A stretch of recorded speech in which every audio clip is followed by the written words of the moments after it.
Some of the images and sounds you are about to see and hear are graphic in nature. Viewer discretion is advised.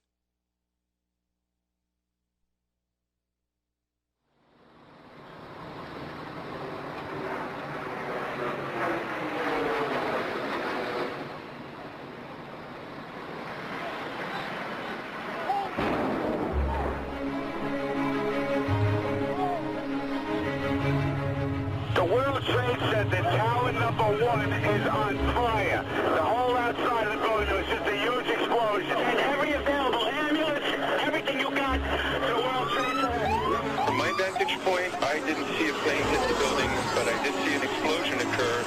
My God, I can't believe it. When American Airlines Flight 11 crashed into the North Tower of the World Trade Center at 8:46 a.m. on September 11th, 2001, about 6,000 people were in the building. Unaware of what had happened, they used their phones to get information from the outside world and to make contact with loved ones. I want to say how much I love you. I think I'm okay, I'm safe now, but Smokey. The calls came from survivors. I'm okay, all right? Want to see you? I'm going to hold you. And they came from some of the 3,000 who never came home. Sean, it's me. I just wanted to let you know I love you, and I'm stuck in this building in New York. There's lots of smoke, and we just wanted you to know that I love you always. Some of these calls were recorded, and some are etched in the memories of those left behind. No, you can stay on the line. These calls and these radio transmissions, they show us through sound what we couldn't see with our eyes. Sean, there's a fire. I love you, Carlos. I love you. I don't know if I'm going to be okay, so I love you so much. The World Trade Center, tower number 1 is on fire. The deluge started almost immediately. There were 3,000 calls to 911, the emergency dispatchers in the first 10 minutes. And the calls kept coming in. We have numerous people trapped. The plane hit from the 93rd to the 99th floor, and it destroyed the stairwells in the 92nd floor. Yes, I had a call for the World Trade Center. Yeah. 106 floor. The man said the floor is on fire. Okay. And that's the windows of the world. One World Trade Center. 106 floors. At the top of the North Tower, 100 people were attending a conference at Windows on the World restaurant. Among them was Christopher Hanley, an executive for Radiance, a financial systems company. He made one of the first recorded calls to 911 that day. Yeah, hi. I'm on the 106th floor of the World Trade Center. We just had an explosion. The 106 floor? Yes. 106, okay. We have smoke, and it's pretty bad. We can't get down the stairs. All right. We have about 100 people up there. Do not leave, okay? There's a fire or an explosion or something in the building. All right, I want you to stay where you are. Yes. All right, we're there. We're coming up to get See you. the smoke coming up from outside the windows down? All right, we're on the way. Just sit tight. All right, just sit tight. We're on the way. All right, please hurry. Christopher was our only child. He was so special. To be able to have the 911 audio was really very important. The most emotional, poignant moment for me is when he asked him, "Please hurry," and "Thank you." All right, please hurry. To be able to have that Presence of mind. under pressure like that, I thought was just remarkable. I was really proud of him. I mean, to be able to keep that cool and request, "Please hurry." I think that was his last words.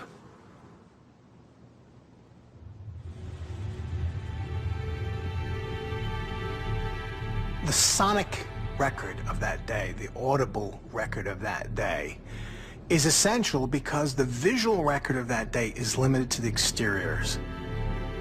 Fire on several floors. He says he's at the 105th floor at One World Trade Center. They're part of the fabric of the day that we wouldn't know or have any understanding of without this sonic record. Brian Nunez was an office manager at Cantor Fitzgerald on the 104th floor of the North Tower. He was just 6 floors above the plane's impact.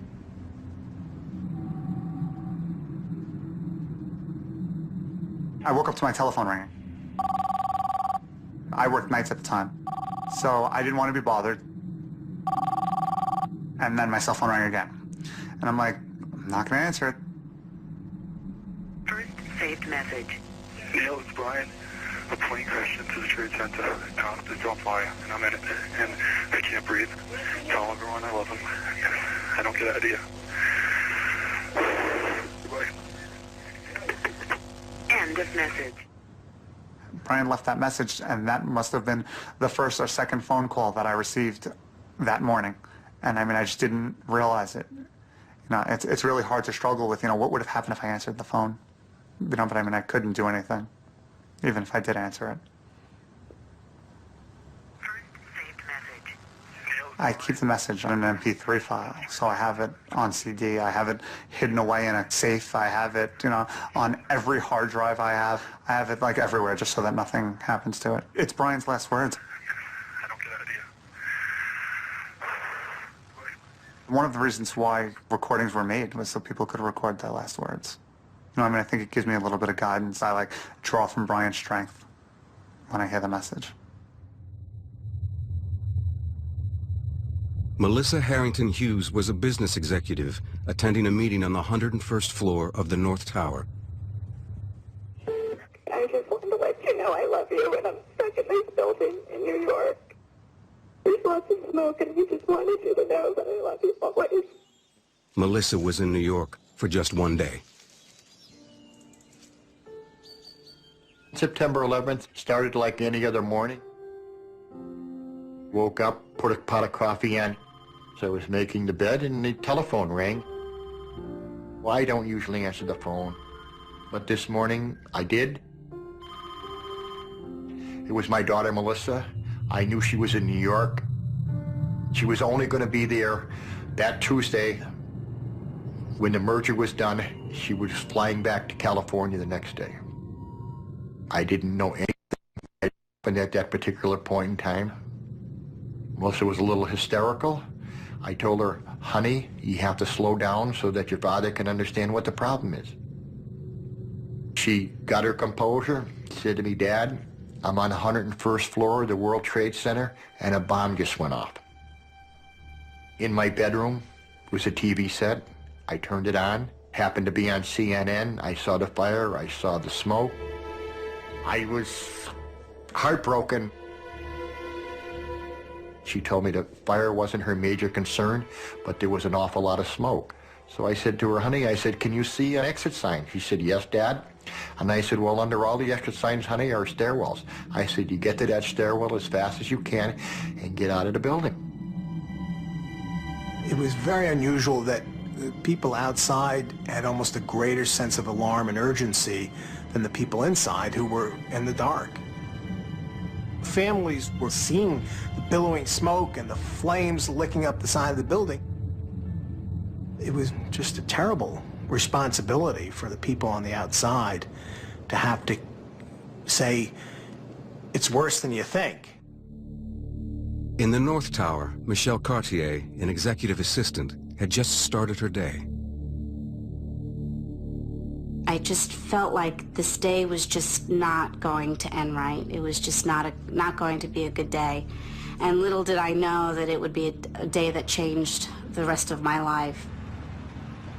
Went to work that morning, worked at World Trade Center 1 for Lehman Brothers. We were based on the 40th floor. Started going through my emails. It was a normal routine, preparing for the day. And the next thing I know, the building moves.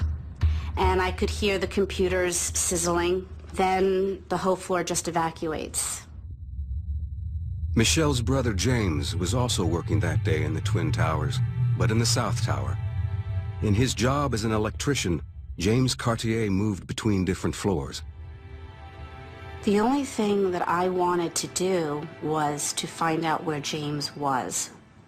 Even though he was 4 years younger, he always had that older brother role in taking care of everybody. As part of a large, close family growing up in Queens, James used to go biking with his older brother, John. John was teaching James how to ride the motorcycle, so they shared that passion and love for the motorcycle. John was working nearby when James called him from the South Tower. He called me to say that Tower 1 had been hit by a plane. He could see the smoke, and that Michelle, my sister, was in Tower 1, and he didn't know what floor she was on. So, you know, we immediately went into, family mode, and I said to my brother James, had I known it were my last words, I would have probably chose better words, but, I just told him I'll meet you on the street and I'll be there.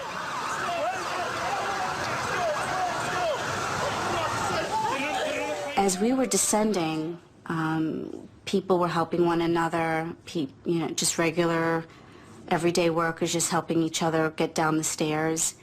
And I remembered saying to myself, well, as soon as I get to the last step and I get outside, I'll try him again.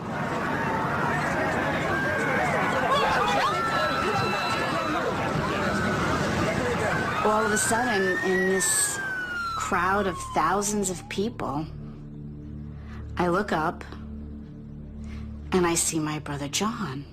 John was at the World Trade Center because he had received a phone call from his brother James, who was on one of the higher floors of the South Tower.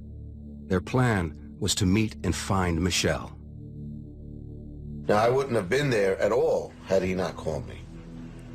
But his thoughts weren't of himself. His thoughts were of my sister, and that we, as her brothers, have a job to do now, to go get her and get her out of there. 15 minutes after the North Tower was hit, most people in the South Tower, Tower 2, were still at their desks. Brad Fetchett, an equities trader, was one of them. Hey Mom, it's Brad. Just wanted to call and let you know, I'm sure that you heard that a plane crashed into World Trade Center 1. We're fine, we're in World Trade Center 2.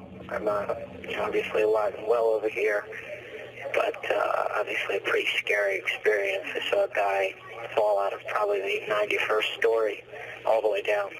So, you're welcome to give a call here. I think we'll be here all day, but give me a call back later. Love you.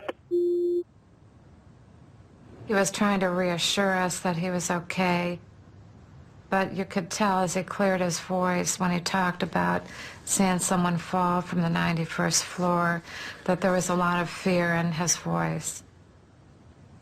It's available anytime I want to play it back. It's there. I hear it, and I know it, and I'm still very fragile to listen to it, and so I'm comforted to know it's there, but I don't listen to it.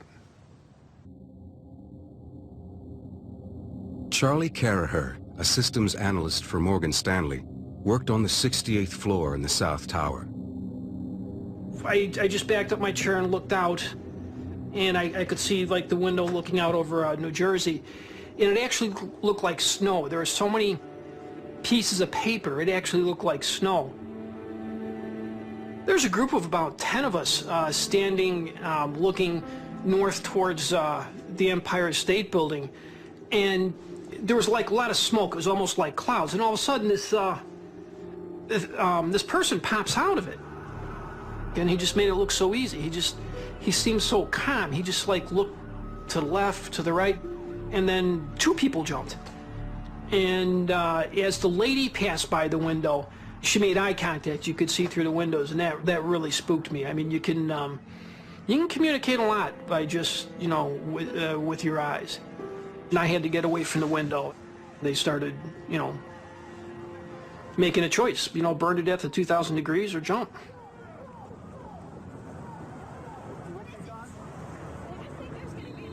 The smell of jet fuel was getting stronger and stronger, and the sound of the fire alarms just going off, and they had these bright light flashers, was just really getting annoying. And I went at first to use the elevators, but the elevators weren't working. So I went back, and I remember pausing by the fire escape we were supposed to use, and I figured, no, I want to let Catherine know I'm on my way to see her. That's how I went back to my desk to leave the message on her phone. Hi, Catherine. This is Charlie. I'm okay, all right? I want to see you. I'm going to hold you. I'll talk to you later. Charlie's decision to call his wife nearly cost him his life.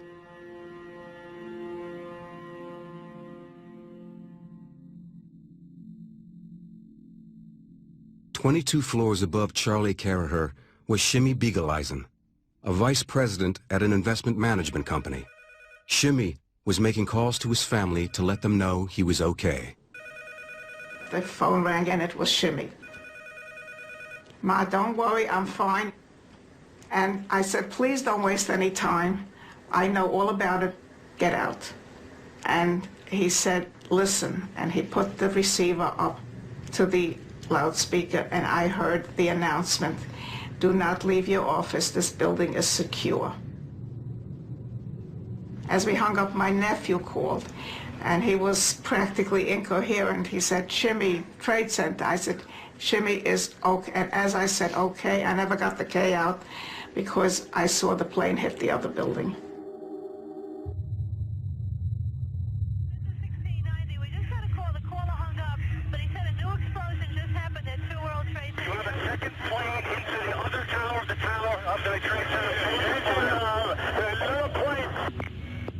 When the second plane hit on live TV, what dawned on the world is that it wasn't an accident.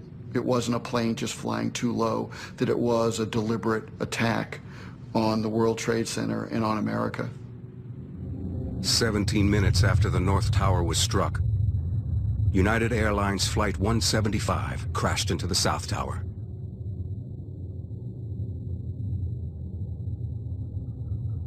The emergency services were immediately deluged with calls.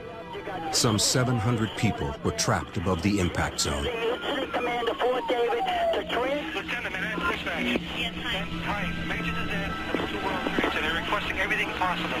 Northwest Conference Room. Tower 2, room 105. This is at the World Trade Center. People are trapped. I have a call on the line. Why is it? What floor are you on? They're not answering. We're getting millions off West Conference Room. All I can tell you to do is stay near the window, stay low, put the tower by the hill. The firefighters in the city are on their way over there. They'll get to you as soon as they can. The message that Charlie Caraher left for his wife, Catherine, records the moment the plane hit the second tower. If you listen to the message, it was like I didn't even get my name out before the plane hit my building. Hi, Catherine. This is Charlie. I'm okay, all right? I want to see you. I'm going to hold you. I'll talk to you later.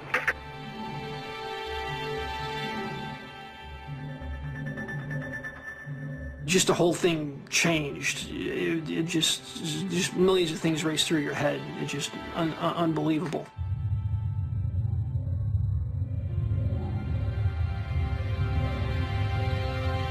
Progressively, my timeline for the future got shorter and shorter. And by the time the plane hit, I was only thinking of, 45 seconds ahead. Can I get to that door? Can I get to this door? And it was sad. I was sad. I was sad that I was going to die. It wasn't really upsetting. If it just happened, bam, out of the blue, I don't know what would happen. But I had just watched a bunch of people die, and that somehow, I guess, gets you used to the idea of dying. And it was just with sadness. Charlie's wife, Catherine, was unaware of what had happened. She was on the subway going to work. I was late as usual because I was always late for work, and I got on the train, and the train kept stopping and starting. There were lots of delays, and they kept saying, there's been an incident at the World Trade Center, that's the cause of the delay. Ladies and gentlemen, due to a plane crash at the World Trade Center, all service When we hit the Manhattan Bridge, someone yelled out, "The Twin Towers are on fire." And I panicked. I definitely panicked. I told everybody in the car, my husband's in that building, I've got to talk to him. And so everybody gave me their phone. I used everybody's phones, and no phone would work. And I didn't, and we're all just glued to the windows watching it. I mean, they were right there. You could touch them practically. We had fire drills, I think, once a month. A guy would come out and he'd say, this section uses this staircase. And I went to that staircase and it didn't exist anymore. First of all, the building was on a slant where I was. It was like walking in what we call like a fun house. You know, everything looks right, but it's on an angle. And then when I got to the fire escape section, it was like a fire door with a window you could see through, and there was like I-beams hanging down. It just walls not there. I couldn't. The fire escape was the door going down the building was maybe 10 feet away from the door. The fire door, and there was too much debris in the way. There was no way I was going to get through it. And I remember seeing these crack on the wall that was actually like, moving. And the floors, even on that side in the fire escape, were slanted. And it was really weird. I didn't see a soul. It was in there. It was completely empty. The second plane hit floors from the 78th floor to the 84th floor, and it hit at a much sharper angle than the first one.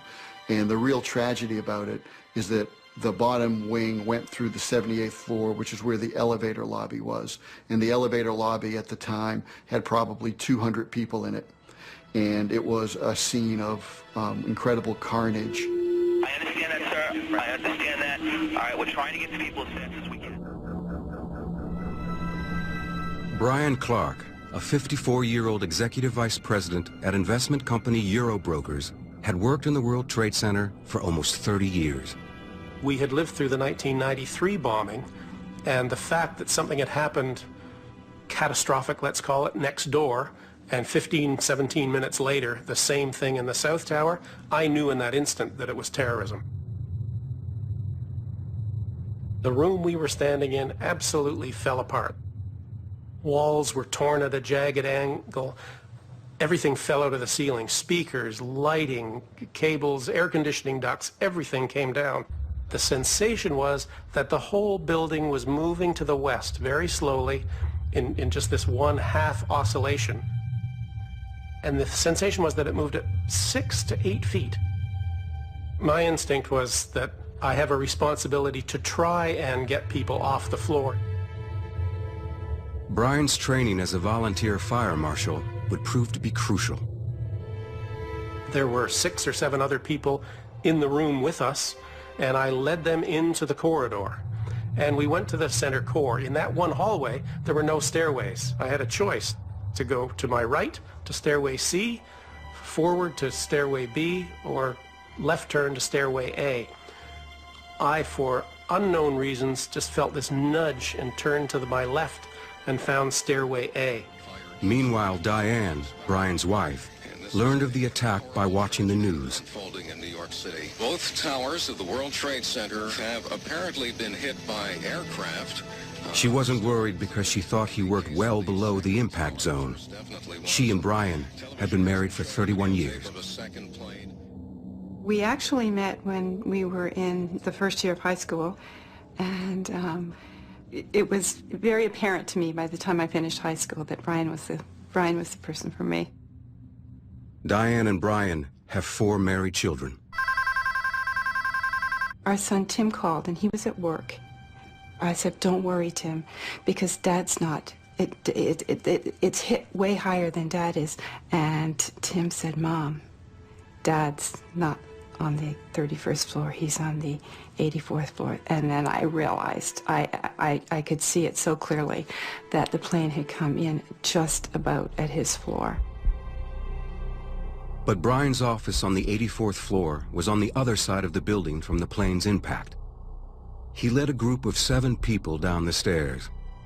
At the 81st floor, they met 2 people coming up, trying to escape the thick smoke below.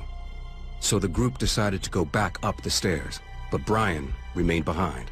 I got completely distracted by hearing this banging noise inside the 81st floor, and I continued on to this voice with my flashlight, and as I got closer and closer, him directing me left, right, toward his voice, suddenly he said, "Can you see my hand? Can you see my hand?" And I mean, we were just 2 yards apart probably, and then suddenly this waving hand came into focus, and I shone the light. He was down near the floor level, shone the light up his arm, and saw, really poking through a hole in the wall, these two bright eyes, and immediately was, "Hallelujah, I've been saved."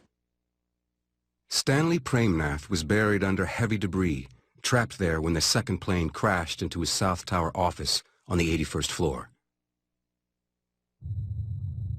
2 of the stairways were blocked and could not go down. Stairway A was on the far side of where the plane had crashed in.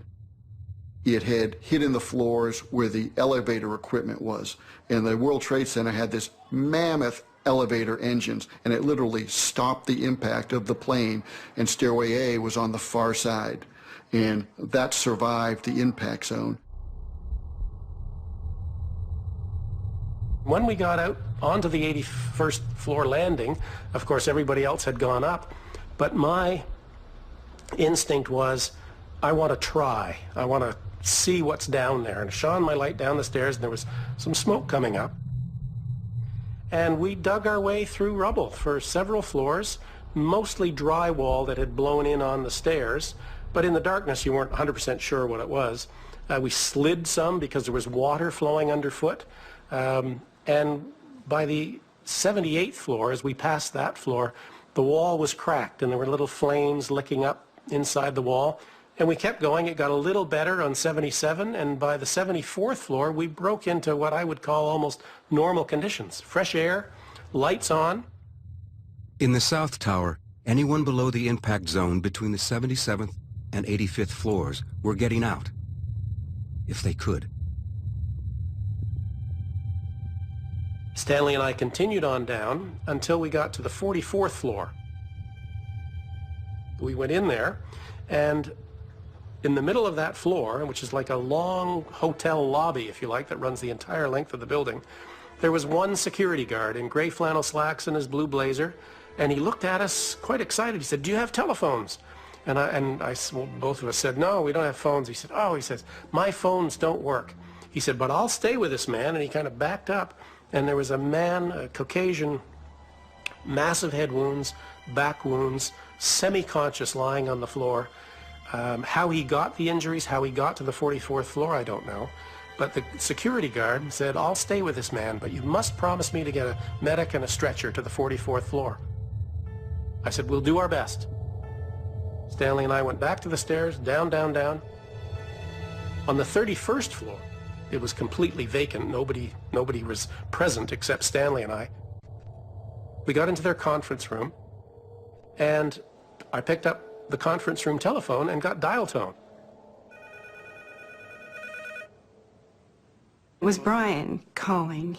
He said that he was okay. There was a cheer went up in the house, and we knew that he was okay.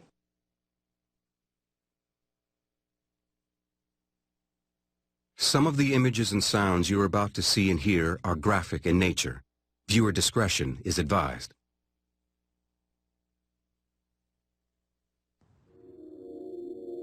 With the seconds ticking away, Brian Clark kept his promise to the security guard and called for help. I then called 911 to tell them about the man on the 44th floor, and they needed a medic and a stretcher to get there, and I got put on hold. On the 44th floor? 44th floor, Tower 2. Head injuries, the person's in pain, lying down, can't walk.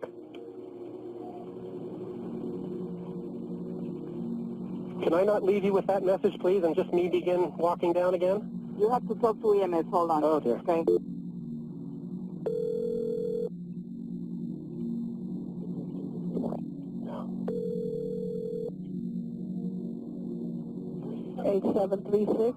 Hello, EMS. I'm sure you got lots of calls. I'm just alerting you to the 44th floor of Tower 2. There is a man down with head injuries. Okay, this is at the World Trade? Yes, it is. Yeah, we have a lot of units over there on the scene already. Well, can you make sure somebody gets to the 44th floor lobby? There is a security guard with him, but he has no phones out at that floor. So I'm making a call from another floor. All right, you're not a police operator, right? No, I'm not. I'm just a tenant in the middle of evacuating. I want to keep walking, but I just want to make sure that somebody knows about this man on the 44th floor of Tower 2. Oh, goodness. Hold on a second. Because we are so backed up here. Well, I'm sure you are, but can you write that down and I can keep walking, please? Well, as soon as I get... Sure, hold on 1 second, because we have so much information on here that our computers are down. Yeah, well, okay. But I have to keep walking. I'm sorry. No problem. Thank you. The response of the emergency service operators tell you what was happening in real time. The sorrow, the intensity, the fear, the lack of understanding of what's going on. Sir, you're an idiot. I hear the noise. When they're going to come up to you, you're going to have to check every room. I feel so bad. That we can't do more. You don't know. Oh, boy. God, it's an awful thing. It's an awful, awful, awful thing to call somebody and tell them you're going to die. That's an awful thing. Just seconds before the South Tower was hit, Shimmy Beagle-Eisen's mother had urged him to leave. Now he was trapped on the 97th floor. By 9:15, Shimmy's loved ones had filled the family's Brooklyn apartment. The phone passed between them as each offered him consolation and advice.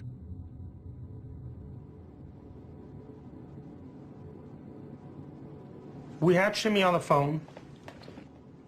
We were trying to find different ways how to calm him down and relax him, possibly other different ways of maybe getting out and trying different exits.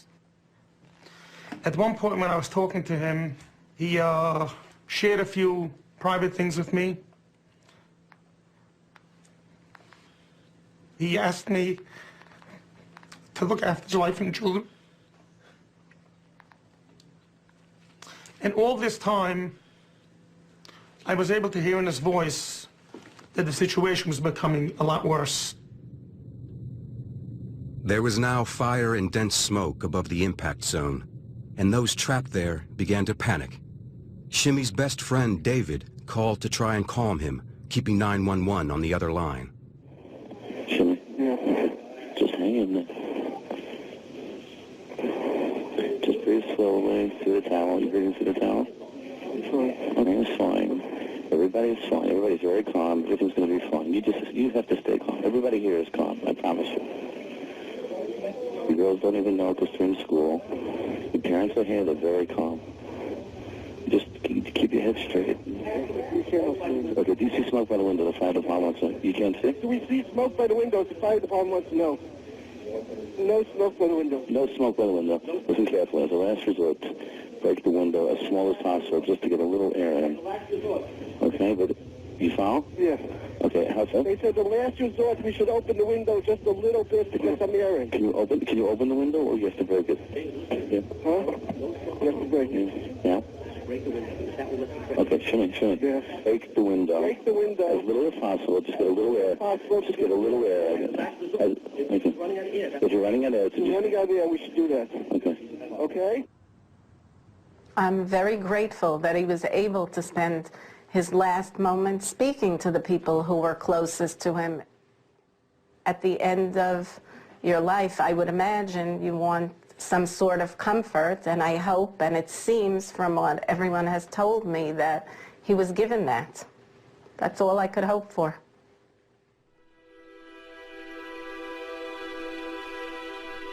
What strikes me about these final calls is the range of human emotion, the terror when talking to a dispatcher who's supposed to rescue him, and the focus of giving one message to a loved one, I love you, and tell the children I love you, is how focused. They didn't dabble on, they didn't try to stay on the line. They said what was most important to them.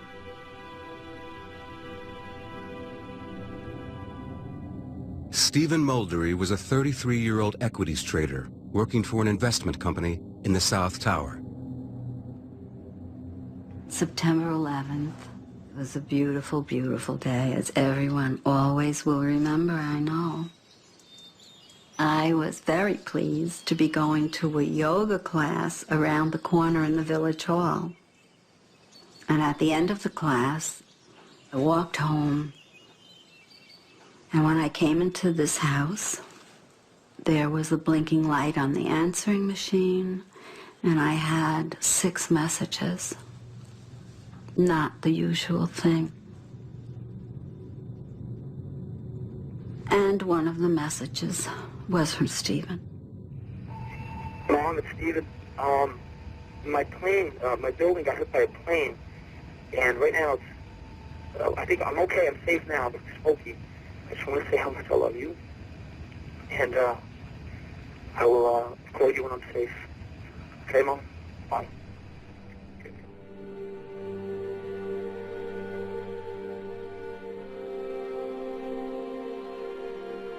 Stephen worked in the South Tower. He was on the 89th floor. He said that he was going to call me and that he was going to be all right. There were messages then from people calling to say, Anne, are your children all right? And then there was a message from my husband, and he said, promise me you will not turn on the television. And that was an easy promise to make. Family came, girl, boy, girl, so there was a little triumvirate at the top. And then 4 boys came in a very quick succession. And Stephen was the third of that group of 4. I just went out in the backyard and I sat in a plastic, you know, those $5 plastic chairs under a tree, and with the phone in my lap, preparing myself for what I would need to face. Northwest corner. Okay, now you get soaking wet towels and you can put them at the doorways. Families often have a map in their minds of where their loved ones are in the world. You know, if somebody in your family is working at a place that has now become the center of all the world's attention, and there's a calamity unfolding, in your mind, you're trying to place your loved one. Where are they in relationship to this terrible series of events that's unfolding? Jim Gartenberg, a successful real estate executive, had recently accepted a promotion at a new company. September 11th was Jim's last day working at the World Trade Center. Saying goodbye, I love you, is the last thing I can remember. Seeing him walking out the door that morning of September 11th. Jill and Jim had been married for 7 years. Their daughter Nicole was 3 years old. I went to work soon after he did, and my office is very close to our apartment, so I just walked the few blocks. When I got there, there was a message light blinking, and I listened to the machine right away. Jill, there's a fire on my floor. I love you, Jill. I love you. I don't know if I'm going to be okay here. I love you so much. And that was, I didn't even know what that meant. I listened to the message actually several times because I wasn't really sure what he was saying. I couldn't believe what he was saying. Just a minute later, I spoke to him. Unlike the message on the machine, which sounded frantic, when I first spoke to him, he sounded very calm, very controlled. He said to me, I'm going to be okay. You know, there's a fire, but I'm going to be okay. And he said I said, stay down low. I mean, right? What we learned, stay down low if there's a fire. And he stayed down low, and he was hiding behind a desk, and he was trying to call for help, and he had no idea what was going on. In Chicago, Jim's closest friend Adam had just arrived at work. I turned on CNBC, and they said, you know, we go live to the World Trade Center, and there was smoke coming out of the building. The first thing I did was call his office. He picked up the phone right away, and he had a a voice that I'd never heard before, and it was, you know, just utter panic and fear and expletives. There's fire, there's smoke everywhere, there's debris, I can't get out. You got to get me out of here. He had asked what happened, and he didn't know, and I didn't know. Jim was 6 floors below the point of impact. He was trapped by falling debris. His comments were then real calm. Okay, what are we supposed to do? And I told him, there's fire and it's going up, you need to get down. And he said, I can't go anywhere. The stairs are blown out below us. You know, the debris is too heavy. We can't move anything. At this point, a half hour had passed. Having spoken to his wife Jill and best friend Adam, Jim now wanted his predicament to be known to the watching world. He managed to make contact with a reporter at the New York Times, Jim Dwyer. I spoke with him several times that morning, and I was trying to understand what his predicament was, why he couldn't get to the stairs or why he couldn't get to an exit. And he said that, you know, the walls were cracking and folding over, and he couldn't get to where he needed to be. Mr. Gartenberg seemed to be very directed, very focused. I mean, he was, you know, there's a sense of great urgency in his voice, but I didn't feel like he was panicking. He wanted people to know where he was and that he couldn't leave the building. Happy birthday to you. Happy birthday to you. Nicole. Yay. Yay. Are you taking a picture? Jim has always been a leader. And I think that showed through on that day.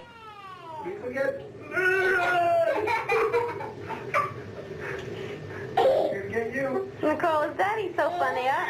When I first met Jim, he was the president of the Michigan Alumni Club in New York. I saw the way that he was running this meeting and the way he was interacting with people and his leadership skills. There was all these qualities about him that all of a sudden I said, wow, this is a really special guy. After speaking to the New York Times, Jim's next call was to a New York TV news station. At 9:32, 45 minutes after the first tower was hit, Jim's voice was heard on national television. Jim Gartenberg joins us. He was on the 86th floor of, I'm not sure which tower. Was it the north or south, Jim? It's World Trade Center 1, and it's not was. I am here, and I'm stuck right now. Now, are you above, Jim, or below? I have no idea. I have no idea where the plane hit. It's my understanding that it's a plane. Jim, there are 2 planes. One went into one tower, one went into the other tower. What do you see around you? I mean, are you in smoke? Are you in fire? I mean, the first thing that I want to make clear is that I'm stuck on the 86th floor. A fire door has trapped us. Debris has fallen around us, and part of the core of the building is blown out. How many people are with you, Jim? I'm with one other person, and I'm told that people are aware of this. I'm on the 86th floor on the east side of the building facing the East River. And what time did you get... I'm on the air. I want to tell anybody that has a family member that may be in the building that the situation is under control for the moment, and the danger has not increased. So please, all family members, take it easy. I got a phone call from a friend of mine on my cell phone saying, Jill, Jim's going to be okay. He was just on national television, and he said he's going to be okay. She told me what he said and how confident he was about it. They broadcast his voice.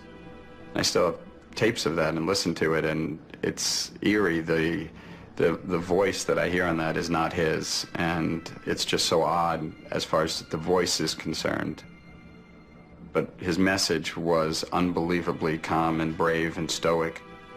Having seen that was just a tremendous tribute.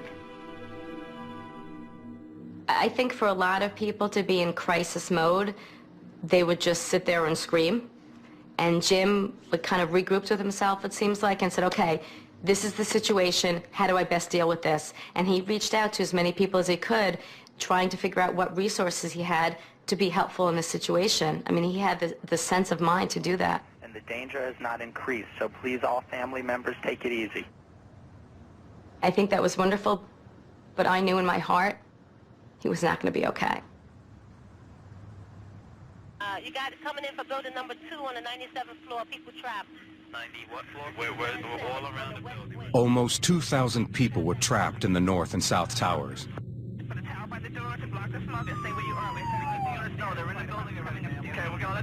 Firefighters from across New York were sent to the scene. Knowing what he might soon face, fireman Walter Hines left a hurried voice message for his wife. Hi, Ron, it's me. Just want to let you know I love you and the girls. Tell my mom we're going down to that Trade Center thing, the second plane that just crashed into that building. So we're on our way down there. I love you. I'll talk to you later. Walter knew this was so serious. I could tell from the sound of his voice. He knew this was something he might not get out of. And I think that he just needed to let us know that he loved us. The voice message that Walter left is still on his business phone, which I've kept in his office. I've probably listened to the message hundreds of times. Everybody has told me that has lost loved ones that you'll lose the sound of their voice, that you can't remember the sound of people's voices after they've gone. And I tend to think that that's true. I think it's a good reminder to have Walter's message for my daughters, that they can continue to hear him.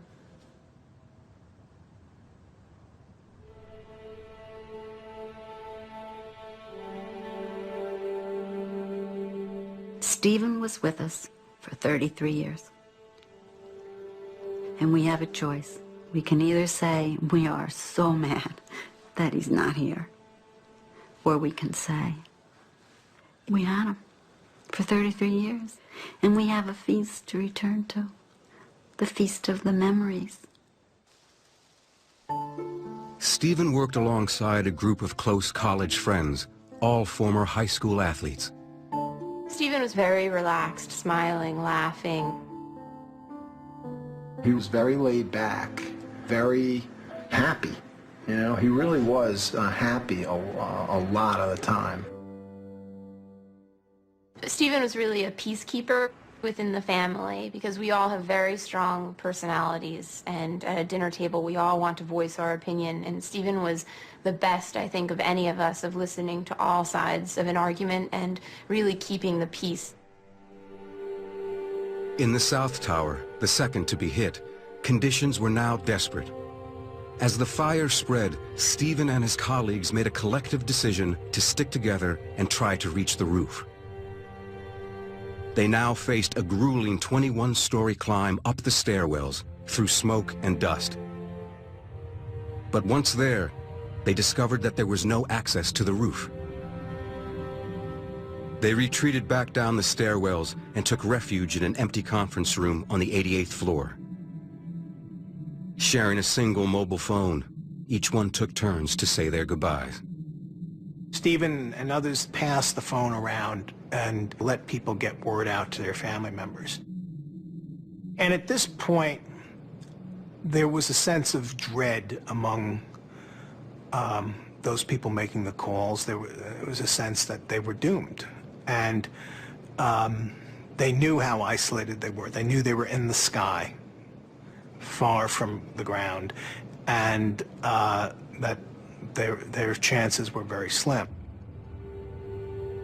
People used their last minutes of conversation to talk with their families and their loved ones and their friends. They said, "You made my life better, you know, I want you to take care of so-and-so. I want you to, you know this about the truth of our lives." And it was a kind of a moment of truth for many people, a moment of desperate truth, but also transcendent truth.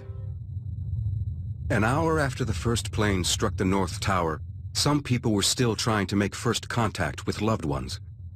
But the phone networks were overloaded. Tom McGinnis, a commodities broker, was trapped above the impact zone. Like Stephen Muldery, Tom knew that there was no way down. Right away I said, "Where are you? Where are you?" And I'm almost annoyed because he's not answering me. And then he says, "We're in a conference room that we can't get out of. We're trapped in a conference room." And I said, "Well, who's with you?" And he rattles off the names of a couple of guys I know, 3 guys, plus these other people. And you could hear it in the background. You could hear people talking. You didn't hear panic. You heard, I remember one guy yelling, "Let's just knock down this damn wall." I remember telling him, I said, "You're going to get out of there." I kept telling him that. And that's when he said to me, he goes, "Ileana, you don't understand." He says, "There are people jumping from the floors above us." And that's when I just thought, oh my God. Like, what are these guys going through that they are seeing what's going on right above them? And it was just unbelievable. And I just kept saying, "You're coming home tonight. You're coming home tonight." And he said, "I love you." And he said, "Take care of Caitlin." He said, "I have to get down on the floor. I love you." And that's when I lost the connection at that point.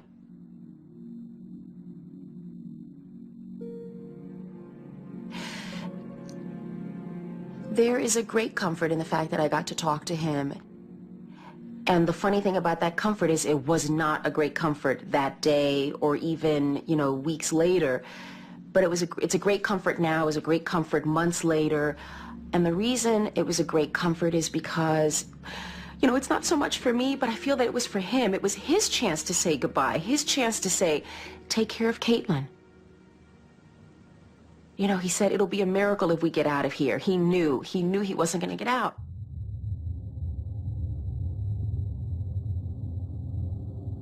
James Cartier was trapped on the 105th floor of the South Tower. He had called his brother John to come to the site to help their sister Michelle, but she had already escaped from the North Tower. Now she and John were on the ground looking for James. I was trying to separate people and focus on seeing James coming through, and we waited, and we didn't see him come out. For the people on the upper floors, they really did have the knowledge that they were going to die, which is unusual. Even when you have disease, you have time to reconcile with it. But here there was people in the heart of their life, young people. They started on a sunny day, and 102 minutes later, they're confronting really the most basic things in their life, and they have just a few things to say, and they say it with all their heart. James then made a final phone call to another family member. He says to my sister Maria, that he was with a lot of people, and that was comforting to hear that he wasn't alone, and that he didn't leave this world alone. He said that they were looking for a way down and they couldn't find a way, but they were still trying. And he turned and he says, the last thing he says to my sister, he says, "Tell Mommy and Daddy that I love them. Tell everybody that I love them." And then, all the debris is falling around us. But at the same time that both my sister and myself were running for our lives, my brother was losing his. By 10 o'clock, the rescue operation had made very little progress. The fire department had been plagued by malfunctioning radio receivers within the towers. Inside on the stairwells, firefighters were unable to communicate with each other. But that silence was about to be broken. Someone was able to make the radio receiver work, and we have a remarkable, illuminating document of the effort to get up to the high floors in the South Tower. Battalion 7 on floor 40 of Tower 2. We got one elevator working up to the 40th floor, staffed by a member of Line 15. The man who repaired the radio receiver was 45-year-old Oriel Palmer. As chief of Battalion 7, Palmer was amongst the first to arrive at the scene.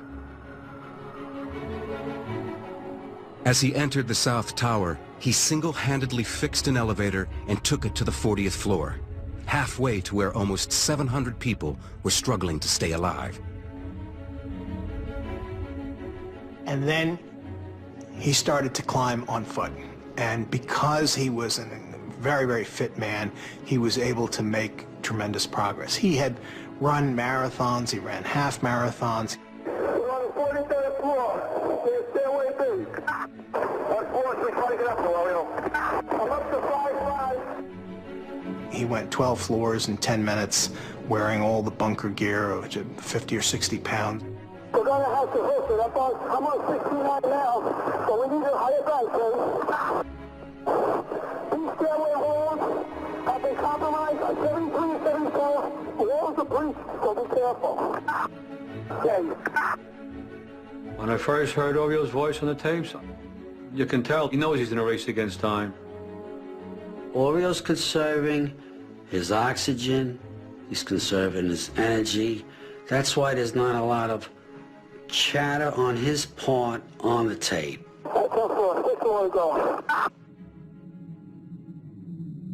During his ascent, Palmer discovered that one stairwell, the south, was still intact all the way to the impact zone. For the hundreds of people trapped there, this stairwell could have been an escape route. What floor are you in, Oreo? South Tower, South Tower.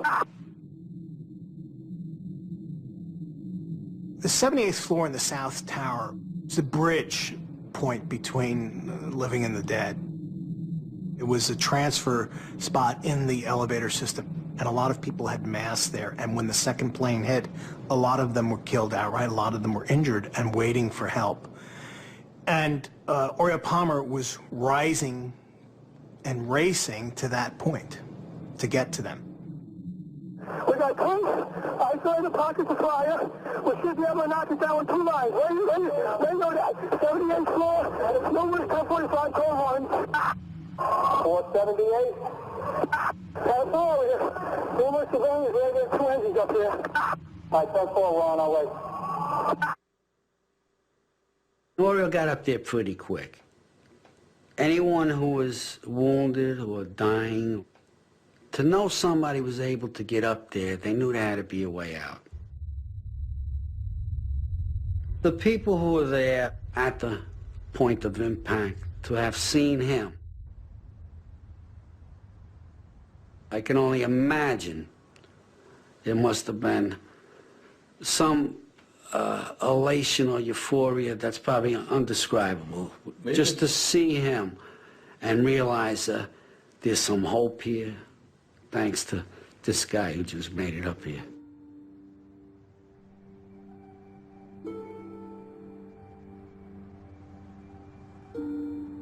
When I heard the tapes, you were watching a screen with all the words on it, but with a digital countdown, so you knew exactly what was coming. You knew the exact minute that the towers were going to go down. And you can't help but feel like you want to jump out of your seat and say, hurry up and get out of there. You know, you have 1 more minute before it comes down. And that's the hard part. That was the hard part. I was not surprised when I heard that Oreo had made it to the 78th floor. He made it up to the point of impact, and it's amazing. He left a story behind. My kids will have it, their kids will have it, and I just feel that it's to honor his memory and the person that he was. 7 minutes after Oreo's last words, the South Tower would collapse. Major collapse of Tower 2, and we lost the field comm totally.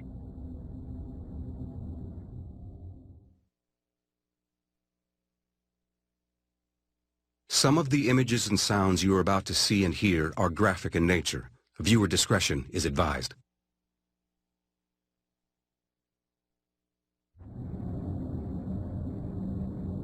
There is one phone call from the tower that captures the horror of the event. It highlights the moral complexity of hearing the suffering of those trapped inside. Kevin Cosgrove, a vice president at Aon Insurance Company, was on the phone to 911 as the tower began to fall.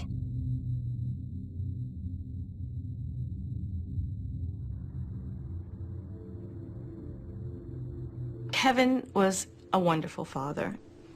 He was mostly here for his kids, and they are better for having had him for a dad. Looking at his children, his presence is there in his children, our children. It's not that I can communicate with him at all, but I always feel his presence. Parts of Kevin's call were made public when it was played by the prosecution in the trial of a key 9/11 terrorist. It was used to illustrate the human suffering on that day. And I said, what's the telephone number you call? You can barely see. You can barely see there, 41, 26, 23. It's on 105th floor, the northwest corner, right?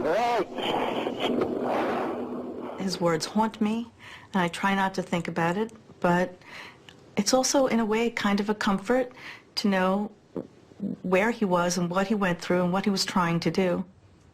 Kevin was always thinking of his family, and he desperately wanted to get out of that building and come home to us.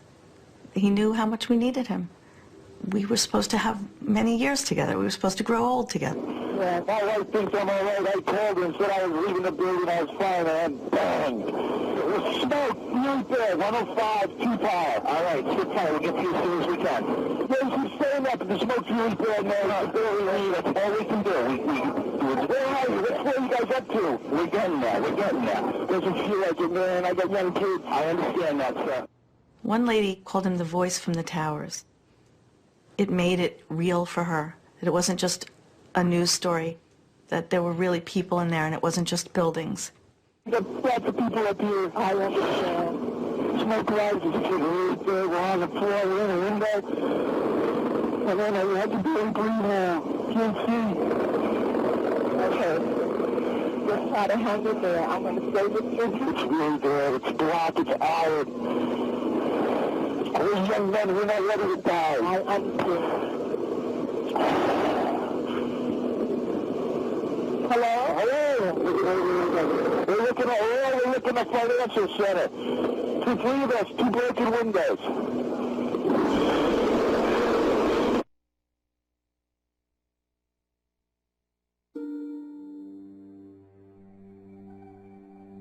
Kevin would take Elizabeth on the bike and go for rides, and he took her to a playground. And after he died, Elizabeth said to me, "Mommy, can you take me to the secret playground?" And I said, "I don't know where it is."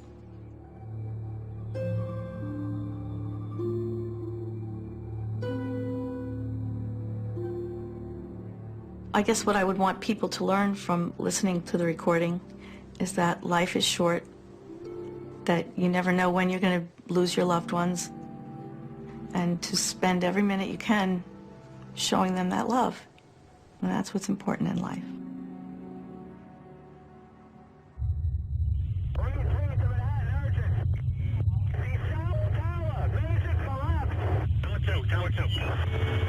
George, have them mobilize the Army. We need the Army in Manhattan. After 62 minutes, the South Tower, although the second to be hit, was the first to fall. Almost 1,000 civilians and uniformed services people died. They included Kevin Cosgrove, Oriole Palmer, Brad Fetchett, Shimmy Beagleisen, James Cartier, and Stephen Muldery.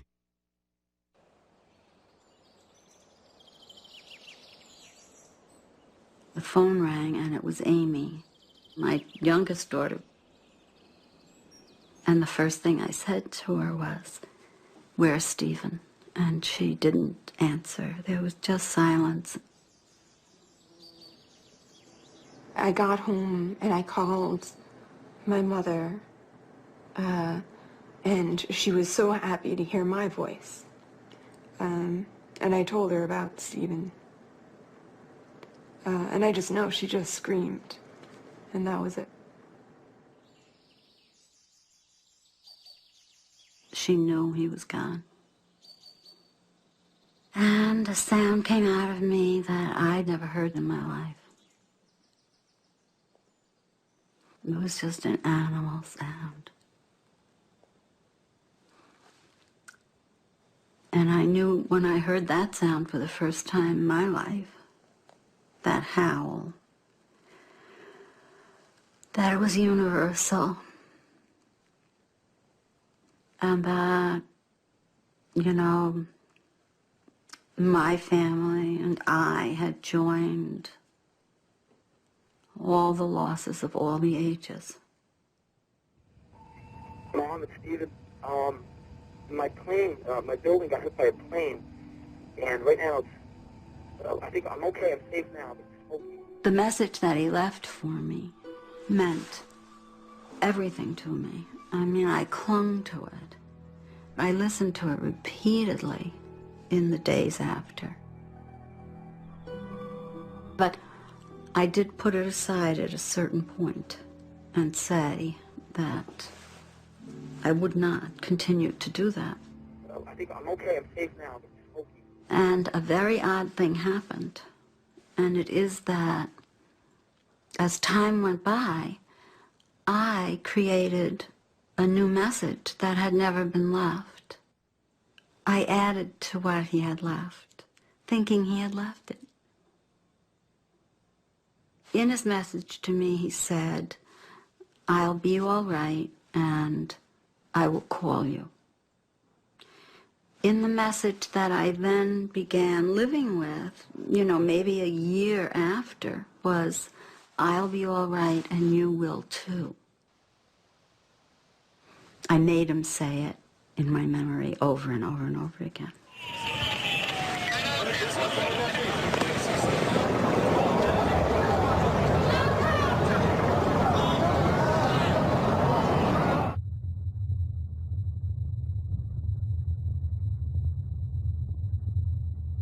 When it came down with this thunderous collapse, it changed the whole narrative of what was going on in the North Tower. No longer were people saying, "We're going to rescue." It was, "Get out." The firefighters started to leave, the police started to leave, and even a few people who had been staying waiting for a rescue started fleeing down the stairs. After the collapse of the South Tower, those still trapped in the North Tower had no idea that their fate was sealed. One of them was Jim Gartenberg. Jim Gartenberg was sort of a unique case in the Twin Towers because he had so much communication with the outside world. He worked at a real estate firm on the 86th floor, about 7 floors below where the crash was. Almost everyone else on his floor survived. And he talked with his wife, he talked with the ABC news station, and he reported that the walls had collapsed around him and he didn't have access to the stairwells. Jim Gartenberg joins us. He was on the 86th floor of, I'm not sure which tower. Was it the north or south, Jim? It's World Trade Center 1, and it's not was. I am here, and I'm stuck right now. For Jim's family and friends, the collapse of the South Tower was a terrifying premonition. I was on the phone with one of Jim's friends when the first tower collapsed. All you could hear if you listened in on the call was just crying and wailing. And then this, after about 5 or 10 minutes of that, this sense of calm that, oh wait, that's not his tower. It feels strange to report on the events of that day that we just isolated Jimmy's safety and how we could distance ourselves from the horrific event and the casualties that everybody else faced.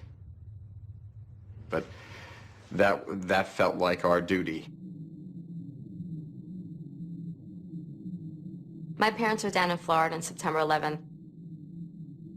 They were not watching television until I told them to turn it on. My father was counting the floors to see, because he saw it on television. He was trying to figure out if Jim was above or below where the plane had hit. And the first thing my father said to me was, he was such a great father. You know, and I said that makes it real, because for me to think he's not going to make it out is one thing, but for my father to say that, I guess if it's in the past, that made it real, more real for me, that this was really, his life was ending.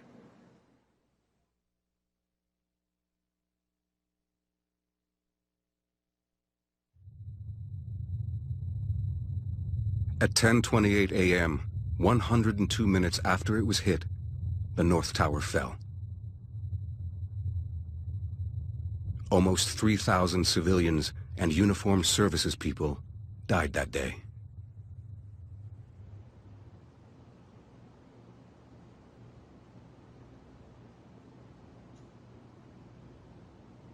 I saw the tower fall. Yeah, I saw the tower fall down, and I knew for sure I'd never hear from him again. I saw his life end right there.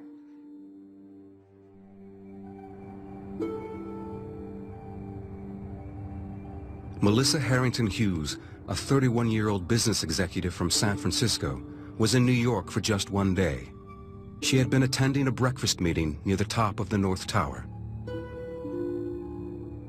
Melissa Harrington Hughes' position was very precarious from the beginning. The smoke would have immediately started coming up to the floor because she was so close to the explosion. She would have been in peril almost from the moment at 8:46 a.m. when the plane hit the building. Shortly after the first plane had hit her building, Melissa had called her father. When we stopped our conversation, I thought she sounded in control of herself, and knowing my daughter Melissa the way I knew her, I didn't think she would have any problem getting out of the building. But 55 minutes had passed.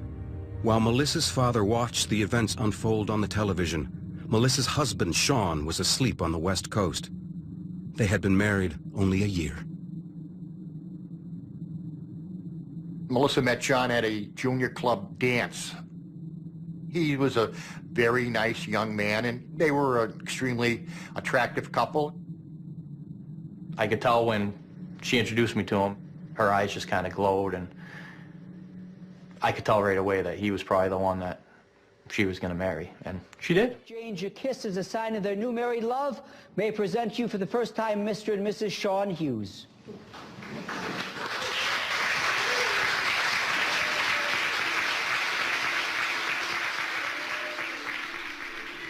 Melissa's final phone message was to Sean. John, it's me. I just wanted to let you know I love you, and I'm stuck in this building in New York. There's lots of smoke, and I just wanted you to know that I love you always. When I heard her message to Sean, I heard in her voice hopelessness. She was telling Sean that this is it, Sean, for me, but I'll love you forever, buddy.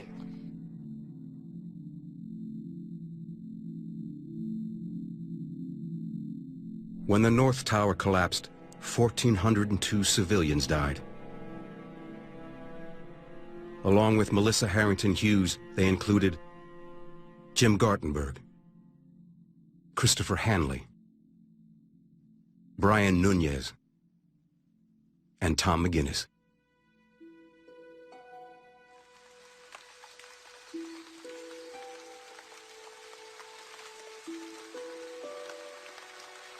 Diane Clark had last talked to her husband 25 minutes before his tower collapsed.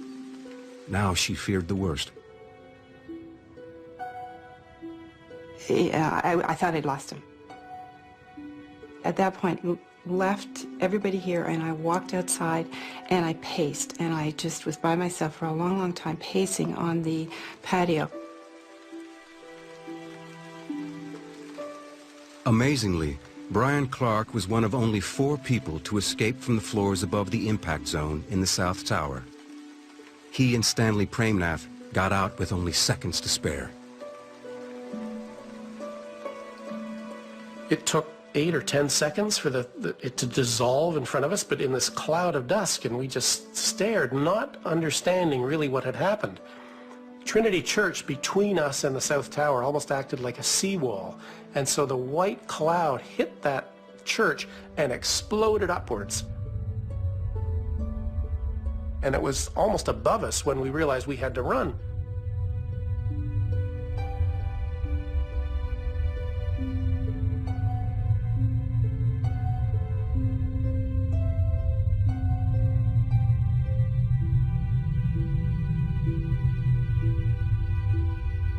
So Stanley and I were in 42 Broadway for about 45 minutes. We waited for dust to settle. We learned a little bit about each other's families, and Stanley gave me his personal business card. And I tucked it in my shirt pocket at the time, and as we walked down through this snow, it wasn't particularly crowded, but somehow we got separated. And I thought for a moment, oh, there was no Stanley, that was just a guardian angel sent to get me. And I reached in my pocket and pulled out the business card, so there was a Stanley. I always say there would be a very interesting story if there was no business card there, but I've kept that business card until that day. I put it in my wallet then, and it's still there. I was the last one on the ferry, so I was the first one off. Ran down the dock. Now about 11:15, so an hour and 15 minutes after our tower had collapsed. And I, first one there, was able to use the phone, dialed home. Eventually, I came inside, and as I passed the phone, it rang. I answered it, and I heard Brian's voice on the end of the line. Apparently, I fainted. Diane had an entirely different experience that day than I. Diane and all my family at home, and especially Diane, thought, oh, something horrible happened at 9:03, then relief at 9:35, and then death again at 10 o'clock, and then relief an hour and 15 minutes later. So the emotional swing up and down for her was something I did not experience at all.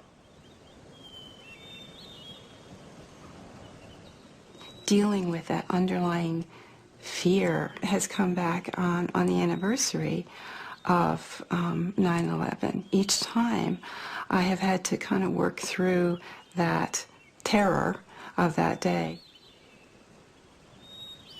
61 of Brian's colleagues were killed. Later, Brian helped create a relief fund for the families of those lost from his company, Eurobrokers.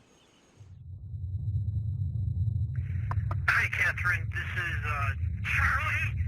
I'm okay, all right? I want to see you. I'm going to hold you. I'll talk to you later.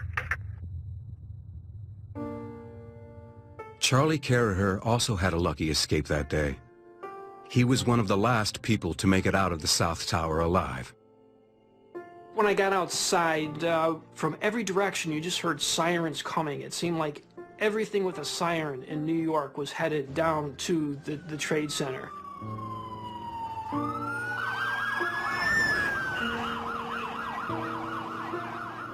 That sound was overwhelming. That sound, you'll never hear anything like it again. You'd have to hear like 100 sirens go off at once.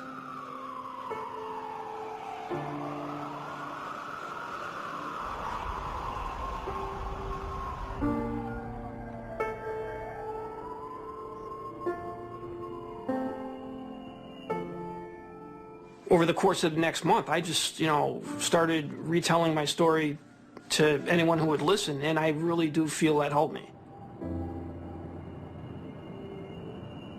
It's changed our lives. I think we're closer.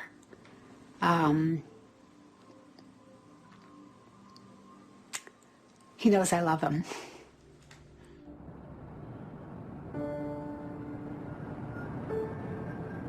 In the aftermath of 9/11, Charlie left his work as a computer analyst and retrained to be a nurse. It was fall of 2003 that I just became disenfranchised with the business world. I know I wanted to leave that, and Not too many people get to know, you know, I really felt thought I was gonna die when I was on the 68th floor and the plane hit. And I want different dying thoughts going through my head the next time. And well, hopefully I won't realize. I want to die in my sleep. In this bed next to you, and I'm going first. For the bereaved families, the shock of September 11th may never recede. But now that several years have passed, they are beginning to understand the profound legacy of their loved ones' final words.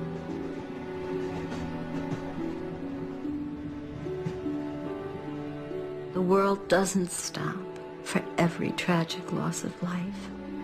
And, you know, I kind of wish the world could. The world gets too busy. And I understand. You can't. You'd be in constant grieving. It's too easy for me to fall into a place where life is only about endurance. And I think that's a very poor way to live life. It's ignoring all the gifts you're given. And I didn't want to be that way. I didn't want to be that way. And, you know, I can say that I don't think I have.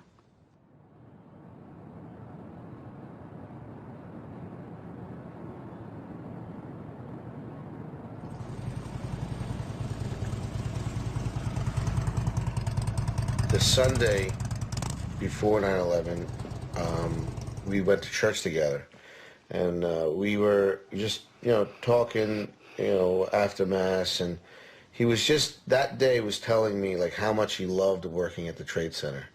That he said, you know, he was 26, a single young man, and he says that it was hard for him to concentrate on working because a lot of the floors were occupied floors, and he said one girl was prettier than the next. You know, he would be working, and he'd say a pretty girl would walk by, and he would be like, you know, mesmerized. You know, he loved working there, and the Trade Center was, you know, a good experience for him. You know. In Jackson Heights, Queens, the street where James Cartier used to play as a child has been renamed. 87th Street was very significant. It was where we grew up. It's where my brothers and sisters and I all played games with the neighbors' kids.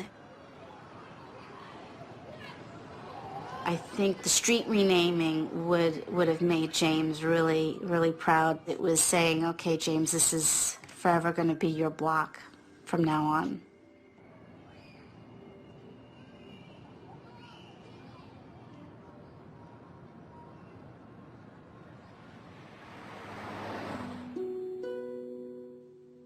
I was the last one from the outside world to talk to Melissa.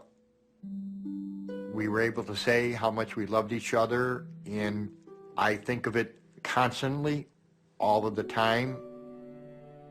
Ever since Melissa's passing, I don't want to put a good spin on it, but it's changed him. It's made him more aware of things, I should say. He's a more loving man now than he was before.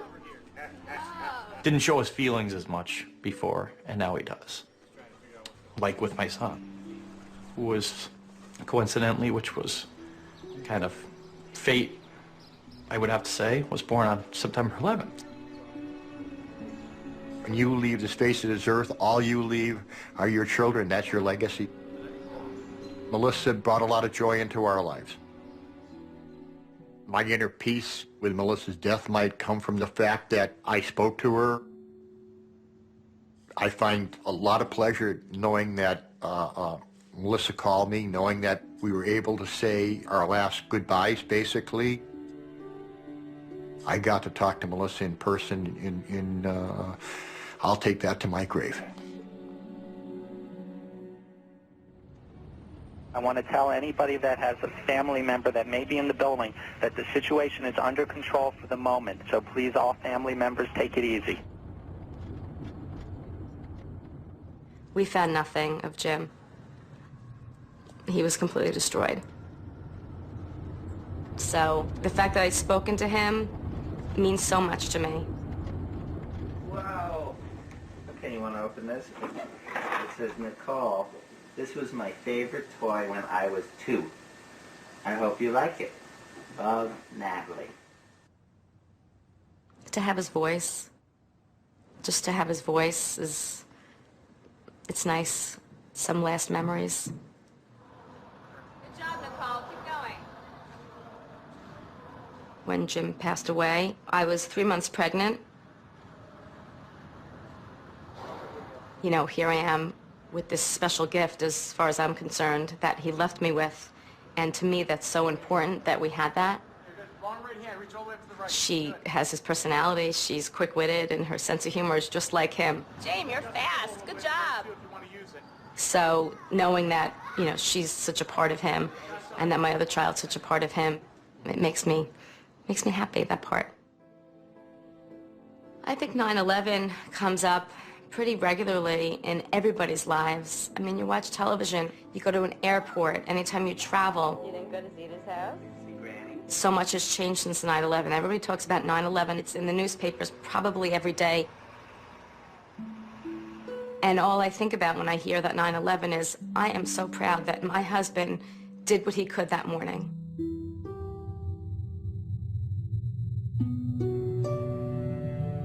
The question really about the Trade Center is, what are our memories made out of? Are they made out of images and myths? Or are they made out of the hard facts?